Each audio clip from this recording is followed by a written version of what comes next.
नमस्कार विद्यार्थी मैत्रिणींनो, आजपासून तुमची ऑनलाईन घटक चाचणी सुरू होते आहे, हो ना? ऑनलाईन घटक चाचणीच्या टेन्शनमध्ये आहात का? आता ऑनलाईन क्लासेसची तुम्हाला सवय झालेली आहे. आत्तापर्यंत आपण जे जे शिकलो ते कितपत समजलं आहे हे पाहण्यासाठी ही परीक्षा. नीट अभ्यास करून उत्साहात पेपर द्या. परीक्षेसाठी शुभेच्छा. परीक्षेमध्ये एकूण तुम्हाला 13 प्रश्न सोडवायचे आहेत. पहिले 12 प्रश्नांना प्रत्येकी 2 गुण आहेत आणि शेवटचा एक प्रश्न 1 गुणांचा आहे. पण जेव्हा तुम्ही पेपर सोडवून सबमिट कराल ना, तर तेव्हा तुम्हाला 13 पैकी एवढे प्रश्न सोडवले असा तो संगणक दाखवेल.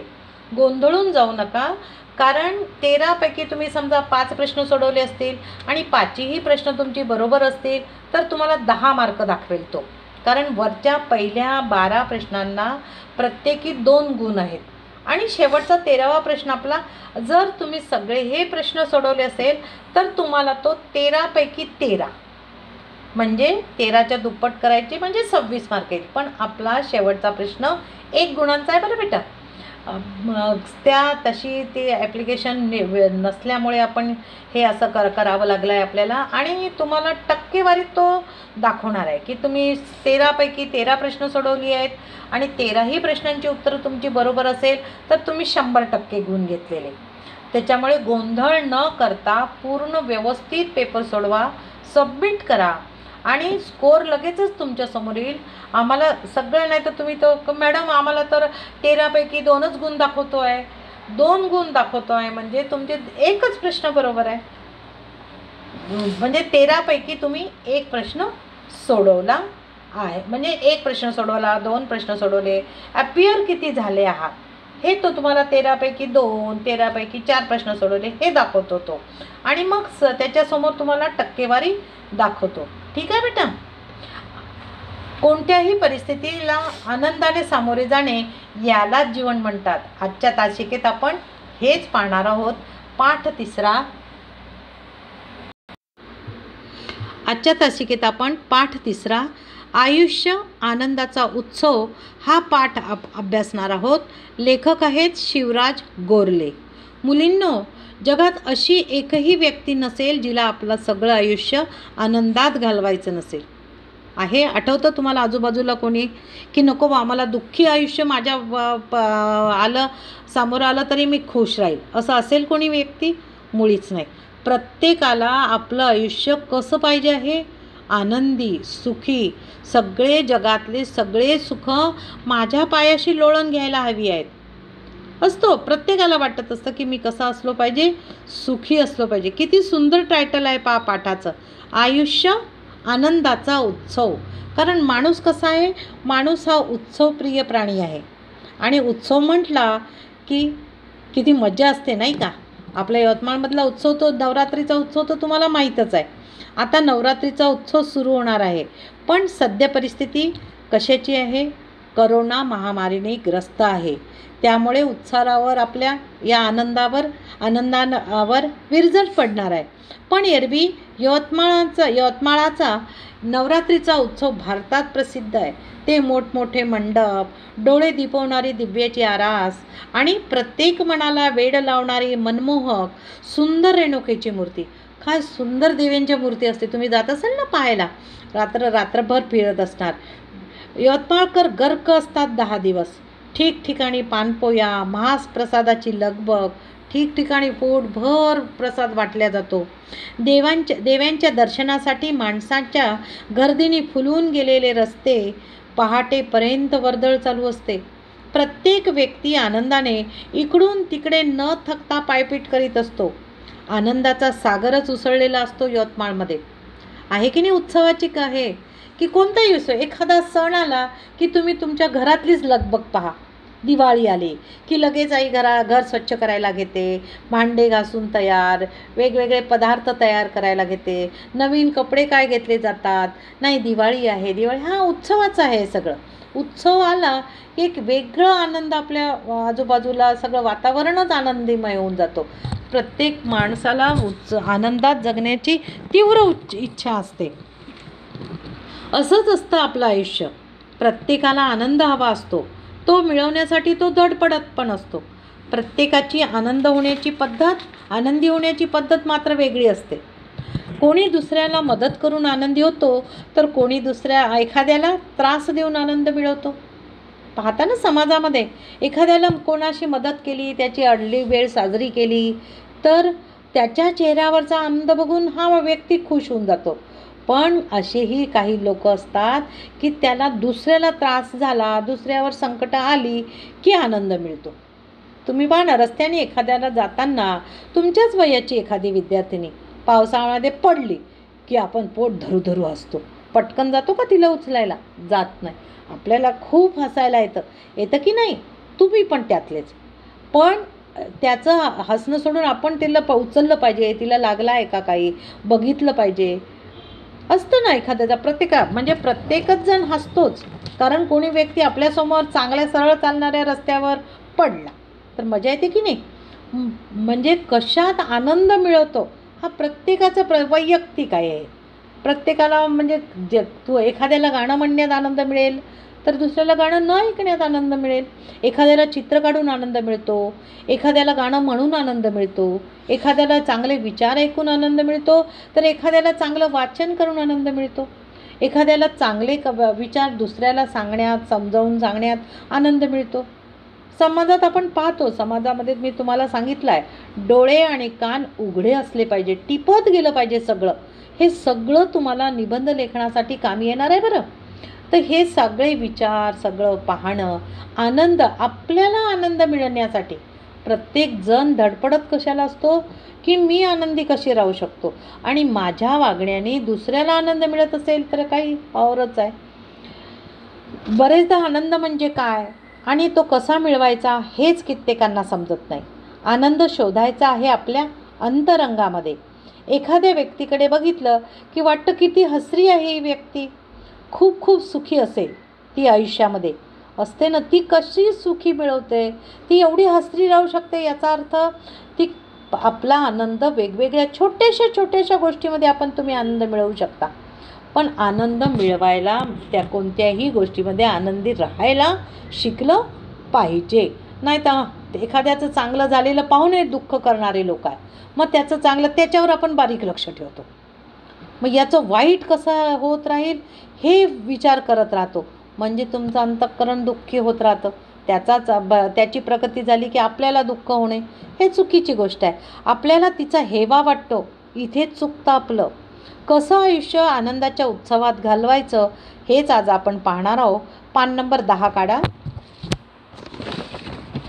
पाठ 3, आयुष्य आनंदाचा उत्सव. लेखक आहेत शिवराज गोरले. जन्म आहे त्यांचा 1951चा. सुप्रसिद्ध लेखक. नाटक, चित्रपट, दूरदर्शन मालिका, कथा, व्यक्तिरेखा, कादंबरी, ललित लेख, वृत्तपत्रीय स्तंभ इत्यादी माध्यमातून त्यांनी विपुल लेखन केलं. त्यांचं विपुल लेखन प्रसिद्ध झालेलं आहे. कुर्यात सदा टिंगलम, गोलमाल इत्यादी गाजलेल्या नाटकांसाठी, तसेच थरथराट, चिमणी पाखरं इत्यादी लोकप्रिय चित्रपटासाठी पटकथा, संवाद लेखन त्यांनी केलं आहे. यातला तुम्ही थरथराट पाहिला आहे का? चित्रपट पाहिला असेल कदाचित काही विद्यार्थिनींनी. बरं, चिमणी पाखरं तर नक्की पाहिला असेल. तो पिक्चर गव्हर्नमेंटनी सुद्धा मुलांना दाखवण्यासाठी काढला. तेव्हा कदाचित तुम्ही 8व्या-9व्या वर्गात असू शकाल किंवा 5वी, 6वी, 7वीत पण असू शकाल, नाही का? तर मग हा याचं चित्रपट, कथा आणि संवाद कोणी लिहिले आहेत? आपल्या लेखकाने शिवराज गोरलेंनी लिहिलेले आहेत.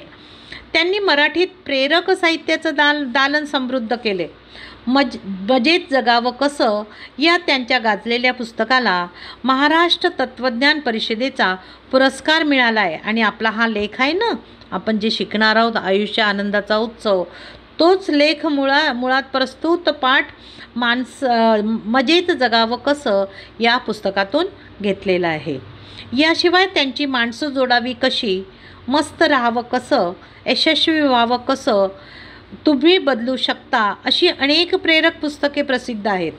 सर्वस्व, शोधार्थ, एखाद्या कल्पनेची आत्मकथा या कादंबऱ्यासुद्धा प्रसिद्ध आहेत. त्यांच्या नग आणि नमुने या विनोदी पुस्तकाला महाराष्ट्र राज्य शासनाच्या पुरस्काराने सन्मानित करण्यात आला आहे. यातली काही पुस्तकं तुम्हाला आपल्या महाविद्यालयाच्या ग्रंथालयात सुद्धा वाचायला मिळू शकतात. तुम्ही ती वाचू शकता. प्रत्येकाला आनंद हवा असतो, परंतु बरेचदा आनंद म्हणजे काय आणि तो कसा मिळवावा हे उमगत नाही. लेखक म्हणतात प्रत्येकाला आनंद तर हवा आहे, पण तो मिळवायचा कसा, किंवा आनंद म्हणजे काय हे काहीच समजत नाही, उमगतच नाहीत. उमगत नाही म्हणजे समजत नाही. खरे तर आनंद बाहेर नसून अंतरंगात असतो. त्यांचं म्हणणं की हा बाहेर आनंद इकडे तिकडे बघून तुम्हाला सापडणार नाही. तो आनंद कुठे आहे? तुमच्या अंतरंगात, अंतर्मनात आनंद असतो. पण त्यासाठी आनंदाचे भान जागे असावे लागते. हे या पाठात लेखकाने हलक्या फुलक्या शैलीत उलगडले आहे. आनंद नेमका कशात असतो, तो कसा अनुभवाचा असतो, छोट्या छोट्या गोष्टीतही आनंद कसा भरून राहिलेला असतो. अगदी छोटीशी गोष्ट, आपण छानशी रांगोळी काढली असेल दारासमोर आणि बाबा आले बाहेरून, बाबांनी सहज म्हटलं किती सुंदर रांगोळी रेखाटली आहे, किती आनंद होतो नाही का? बाबांनी मला माझी रांगोळी छान आहे म्हटलं.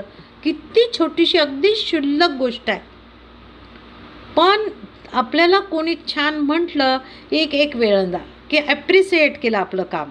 असतं पुस्तक आहे. तुम्ही नवीन नवीन ड्रेस घेता की नाही विकत, तो ड्रेस मुद्दाम दर गुरुवारी मग कॉलेजमध्ये घालून येता आणि मग उगाचच आपण इकडून तिकडून मटकत असतो आणि मग किती छान ड्रेस आहे गं असं म्हटलं की झाल्या खुश. मी एक गोष्ट सांगितली होती पहा तुम्हाला, अंगठीची. आठवते? सोन्याची अंगठी. एक शेजारीनं हे असते, एक महिला असते, तिला ना दागिन्यांचा खूप सोस असतो. ती काय करते, एक दिवस सोन्याची अंगठी करते आणि ती सोन्याची अंगठी तिला सगळ्यांना दाखवायची असते. मग ही सोन्याची अंगठी आता दाखवणार कशी, म्हणून काय करते, ती आपल्या घराला आग लावून देते. घराला आग लागल्यावर मग सगळे आजूबाजूचे लोक आग विझवण्यासाठी घरी येतात. मग ती सांगते हां इथे पाणी टाका, हां इथे पाणी टाका, हे इकडे. हे सगळ्या गडबडीत एक तिची मैत्रीण, अगं नवीन अंगठी वाटतं, केव्हा केली? मग तेव्हा ही सांगते ही अंगठी दाखवण्यासाठीच तर मी घराला आग लावली. पहा कशात आनंद आहे की मी एखादी गोष्ट नवीन केली आहे, ती लोकांनी पाहून चांगली आहे म्हटलं पाहिजे. तुमच्या ड्रेसबाबत तसंच आहे. आपल्याला ड्रेस कोणी छान आहे म्हटलं की खूप छान वाटतं. किती छान वेणी घातलीस गं, किती छान दिसतेस गं. हे नेलपेंटसुद्धा तुम्ही मार्क करता. किती सुंदर रंगाचं नेलपेंट आहे तुझं असतं. मग आपण जर एखाद्याची गोष्ट चांगली आहे म्हटलं, त्याला जर आनंद मिळत असेल तर काय हरकत आहे? हा आनंद छोट्या छोट्या गोष्टीत आपण शोधायचा असतो. पण त्यासाठी आनंदाचे भान जागे असावे लागते. तुमचं मन तेवढं चांगलं असलं पाहिजे की आपण दुसऱ्याचं सहजतेने कौतुक करू शकलो पाहिजे. त्यांनी एखादी चांगली गोष्ट केली असेल तर त्याला आपण सहजतेने त्याचं कौतुक करणं, हे पण एक भान असलं पाहिजे. या पाठात लेखकाने हलक्या फुलक्या शैलीत उलगडले आहे.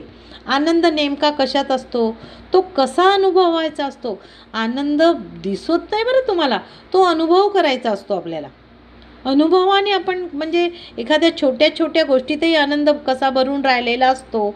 आनंदी राहण्याची सवय कशी लावून घ्यावी यासंबंधी विविध उदाहरणांमधून केलेले विवेचन आनंदी राहण्यासाठी मोलाचे मार्गदर्शन करणारे आहे. की आनंदी राहण्याची सवय स्वतःला लावून घ्यायची असते. दुःखी नाही, माझ्याजवळ हे नाही, माझ्याजवळ ते नाही, मग आई तू अशीच आहे, माझ्या मैत्रिणीजवळ हे पण आहे, तू मला ते हेच घेऊन देत नाही, अशी कटकट राहिल्यापाशी माझ्याजवळ जे काही आहे, मला जे माझ्याजवळ आहे ते खरंच चांगलं आहे. तुम्ही बघा महाविद्यालयात येताना आरशात पाहून येताना आणि आरशात तयार पूर्ण होता, आरशात पाहता आणि स्वतःशीच गोड हसता. कशासाठी माहीत आहे? मी छान दिसते ना असं स्वतःला मनाला म्हणत असता आणि गोड हसता. गालावर ते तुमच्या हसू पसरलं की तुम्हीच गोड दिसायला लागता आणि मग आज मी खूप छान दिसते या आनंदाच्या उर्मीत तुम्ही घराच्या बाहेर पडता. आणि मग कोण बाहेर आलं की एखाद्या मैत्रिणी म्हणले तू किती गोड दिसतेस गं, लगेच खुश होऊन जाता. मग त्यांचं म्हणणं की आनंदी राहण्याची सवय तुम्हाला स्वतःला लावून घ्यायची आहे, की कोणत्याही छोट्याशा गोष्टीमध्ये नैराश्य न घेता आनंद मिळवायचा आहे.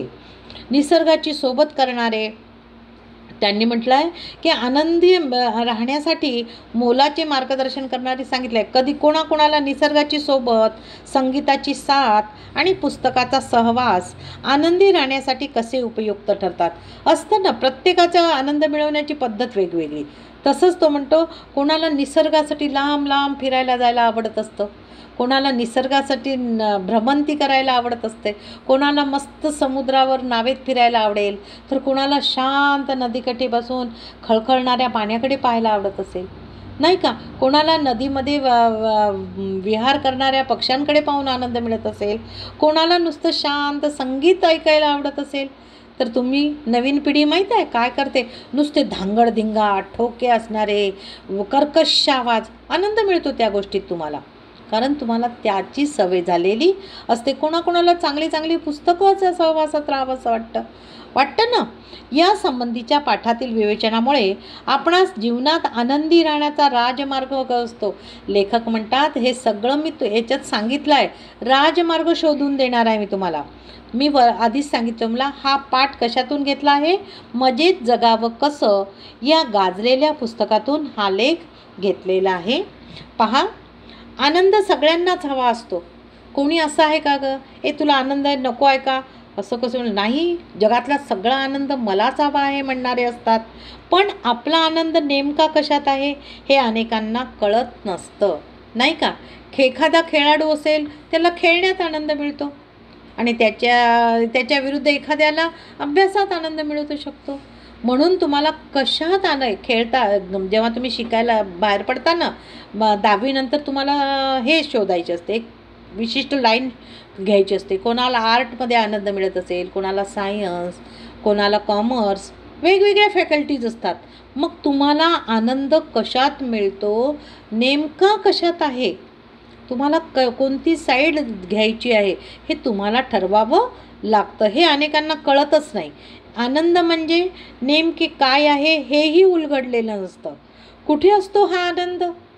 लेखक म्हणतात हा आनंद इकडे तिकडे कशात भरून ठेवला आहे, तुमच्या आईने डब्यात वगैरे भरला आहे का, की एखाद्या बॅगमध्ये भरून ठेवला आहे, असं नाही आहे बरं. आनंद कुठे असतो हा आनंद?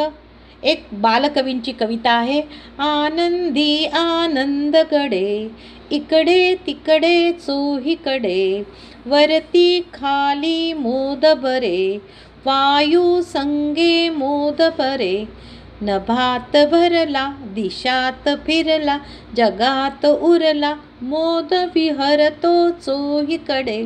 बालकवी काय म्हणतात माहीत आहे, हा मोद आहे ना, मोद म्हणजे आनंद. हा मोद कसा आहे, वर खाली इकडे तिकडे चोहीकडे भरलेला आहे. वायू संगे, वारं जसं इकडून तिकडे दिसतं तुम्हाला, वारा दिसतो का, या वाऱ्यासोबत हा सगळ्या नभात फिरत असतो. इकडे वायू संगे मोद, नभात भरला दिशात फिरला, सगळ्या दिशांनी आनंद भरलेला आहे.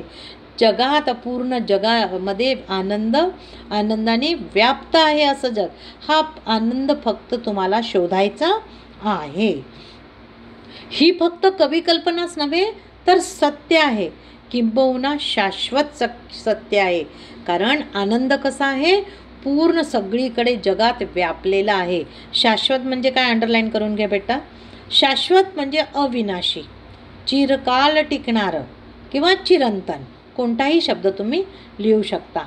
आनंदाची गंमत अशी आहे की तुम्ही शोधू लागला तर तो दडून बसतो. लेखक म्हणतात तुम्ही आनंद शोधायला लागा ना, की असं इथे विशिष्ट ठिकाणी जा, तुम्हाला आनंद, एखादी वस्तू आणायला, दूध आणायला, मग आपण त्या दूधवाल्याच्याकडे जातो. तसा आनंद कुठेही सापडत नाही बरं बेटा. किराणामध्ये गेला तर किराणा सापडतो, कपड्याच्या दुकानात गेला तर कपडे सापडतील. तसा आनंद नाही आहे. एखाद्या विशिष्ट ठिकाणी तो तुम्हाला भेटणार नाही आहे. तो तुम्ही शोधायला गेलात तर तो दडून बसतो आणि पकडू गेलात तर हातातून निसटतो. आनंद काय, एखाद्या नाही बा हा माझा आनंद आहे, मी गच्च धरून ठेवीन, असं होऊ शकतो का? तुमच्या हातातून कधी निष्ठून जाईल सांगता येणार नाही. आनंदासाठी जितका आटापिटा कराल तितका तो हुलकावण्यात येत असतो. हुलकावणे दे म्हणजे लपवणे. हुलकावणी माहीत आहे तुम्हाला, एखाद्याला पकडू नाही द्यायचं तर तुम्ही हुलकावणी देता, त्याला इकडून तिकडे त्याला फिरवता. तसं आहे ते. जितका सहजपणे घ्याल तितका आनंद सहज प्राप्त होतो. आनंद आपल्याला सहज प्राप्त होत असतो, तो आपल्याला सहज मिळवता आला पाहिजे.